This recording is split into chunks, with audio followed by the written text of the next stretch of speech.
The year is 2021, and West Africa is taking charge of its own future.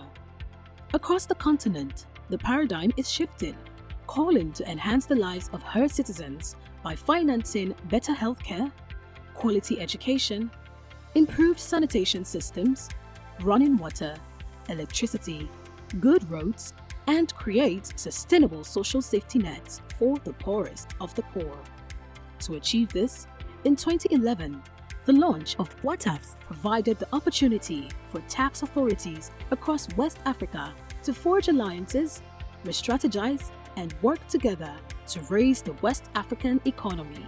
Let me put the period in context. I was the chairman of the Federal Inland Revenue Service from 2004 to 2012. What I found during that process was that there was a lot more engagement between countries outside of West Africa. But West Africa, we had our ECOWAS, which was engaging on larger economic issues, but not really on taxation, but not on tax rates, not on creating an enabling environment for countries or for businesses who operate within the region, signing of mutual exchange agreements, or even double taxation agreements to enable and encourage investments in that sub-region. Now we have similar issues.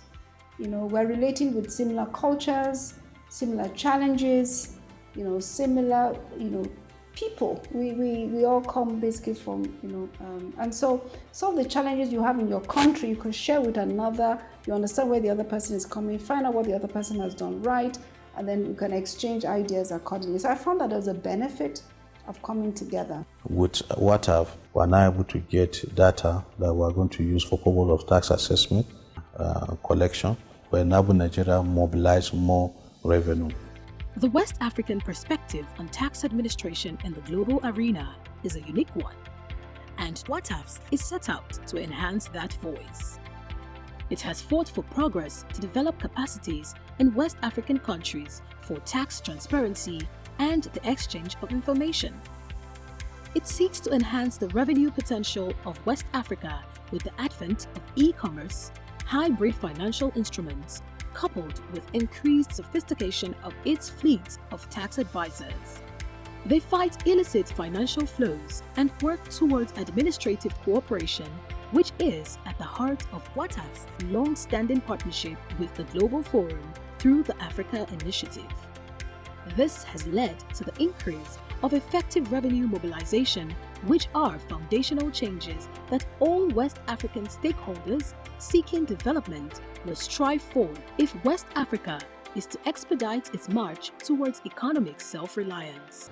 Convening a platform itself is a key product because you're bringing everybody together to talk, to share experience on topical issues. That Wataf over the years have delivered quite a number of capacity building events, training, seminars, workshops have gone on again and again in various West African countries. The topics shared, it was areas of focus, building capacity in tax audit, looking at even how to do investigation and audit in specialized area in the finance sector, in the construction sector, in the telecom sector.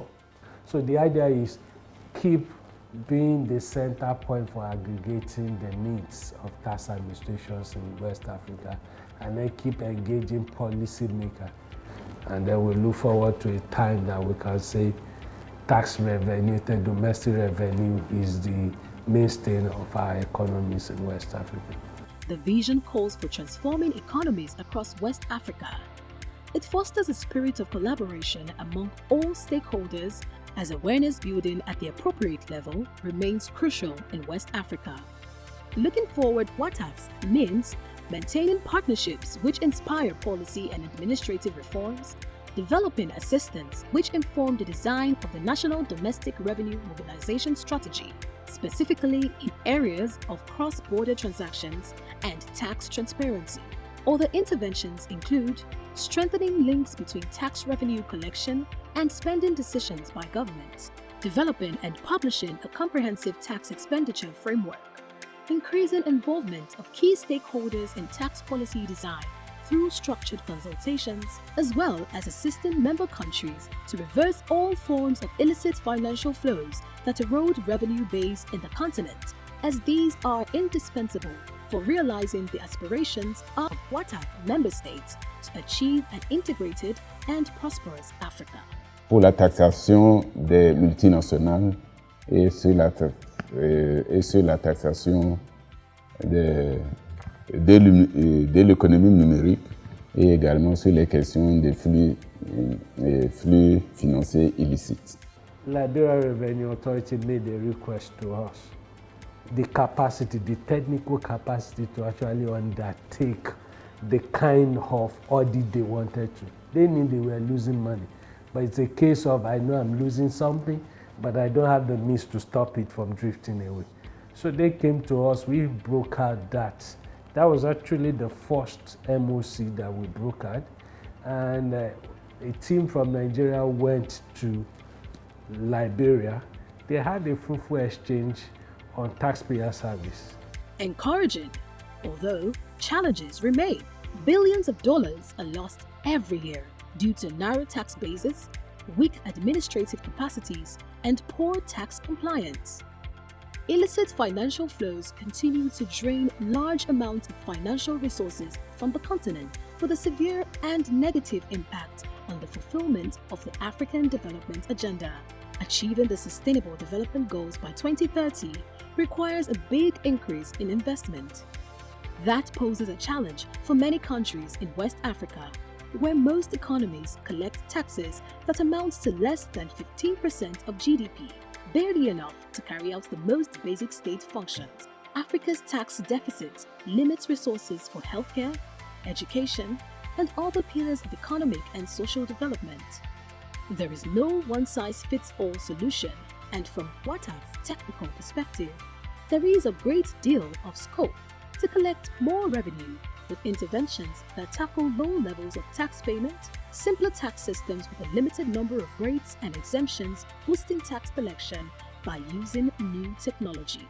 And it is critically important to be better organized and to engage with the global tax policy space, so that we can bring our own perspective into the global tax reform, which will take into account our realities, our priorities, so that we won't miss the opportunity at that level in influencing the global tax landscape.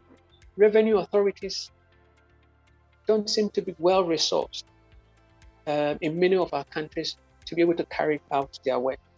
And I know that with support of Wataf and many of our other partners, including ATAP, supporting a number of countries in the region, for example, to put in place, a more fit-for-purpose, comprehensive transfer pricing regulations, for example. I think that we can work around something around regional level, but then also support countries at the national level with the requisite capacity to be able to discharge their duties, because we need to scale up on the education of the public and working with national revenue authorities to educate the public, the professional groups and the like, to contribute their quota and make the work of the revenue authorities a little bit easier to discharge as they've been mandated by their states. So I think we need to take a step further up for its adoption and kind of implementation at the regional level, working with ECOWAS and UEMOA, so that we can really optimize our potential in the region. Although Wataf has achieved laudable feats in technical interventions, it knows that well-designed tax systems can strengthen the relationship between West African citizens and government, giving citizens a stronger stake in what their government does and a stronger incentive to demand accountability. For governments, taxes are a critical lever for delivering on the promise of social and economic equity. It knows that stronger tax systems have benefits beyond the revenues they generate. However, development is not just about doubling inputs but also about better understanding of what works for each geographical region. With one voice, West Africa can take charge and create a better future. Ultimately, countries and development partners must do the long-term and hard work of building institutions for effective taxation systems across West Africa. Thank you and best wishes and a happy 10th anniversary to Wataf, and wish them very many years ahead of beneficial service. First, I want them to be the voice of the members. They should be able to speak on behalf of the revenue authorities that are in West Africa, particularly Nigeria. I'm happy that it is still there, and there is also an interest from the countries to attend Wataf meetings. Essentially, I think we wish Wataf a happy anniversary. We are living in a difficult time because of the COVID, but let's not allow ourselves COVID to defeat us. Let's try to push as much as we can so that life can go on, even though COVID is around, but we move with life. Today, Wataf celebrates 10 years of collaboration, commitment, and complete devotion to the development goals of West Africa. Let's continue to join hands to build its future.